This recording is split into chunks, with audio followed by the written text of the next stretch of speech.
बधाई हो, एक बड़ी मंजूरी होने जा रही है। मेरे प्यारे बच्चे, इस संसार में मैंने सभी को किसी न किसी उद्देश्य से भेजा है।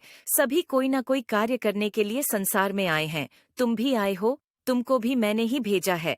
मैंने तुम्हें जिस कार्य के लिए भेजा है, उसे तुम करोगे। इसमें तुम्हें कोई भी संदेह नहीं करनी चाहिए। यदि कोई संदेह हो, तो निकाल कर फेंक दो। मेरे बच्चे, मन में संदेह के भावों को न आने दो। संदेह के भावों को बिल्कुल निकाल फेंको। मेरे प्यारे बच्चे, तुम्हें अच्छे विचारों को ही मन में उत्पन्न करना होगा। जो तुम्हारे हित में हो, वही तुम्हें सोचना होगा।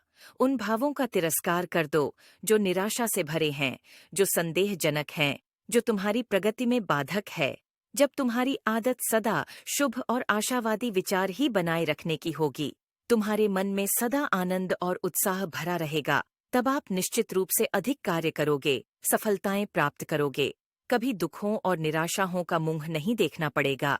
मेरे प्यारे बच्चे, जब तुम्हारा भाव सदा आशाम और शुभ सूचक रहेगा, तब तुम आनंदमय और प्रसन्न रहोगे। दृढ़तापूर्वक कार्य करते रहने की आदत बना लेते हो, तो सदा आगे ही बढ़ते रहोगे। अगर शत्रु तुम्हारी सफलता, सुख और शांति में बाधा पहुंचाता है, तो तुम उसे परास्त कर सकते हो। मेरे प्यारे बच्चे, तुम्हारी धारणा यदि यही है कि बिना धन पूंजी के संसार में सफलता नहीं मिलती है, तो इसे मन से निकाल दो। मन, वचन और कर्म से तुम प्रयत्न करो कि तुम्हारा भविष्य उज्जवल होना चाहिए।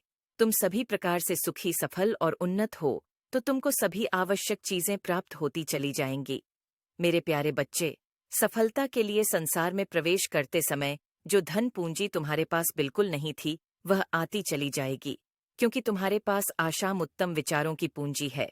और वही सबसे बड़ी पूंजी। कुछ लोग अपनी इच्छाओं को स्वयं कमजोर बना लेते हैं। वे नहीं जानते कि इच्छाओं की पूर्ति के लिए दृढ़ निश्चय और भाव जरूरी है, और निरंतर मन, वचन और कर्म से प्रयास कर रहने से ही अपनी इच्छाओं को पूर्ण करने की शक्ति मिलती है।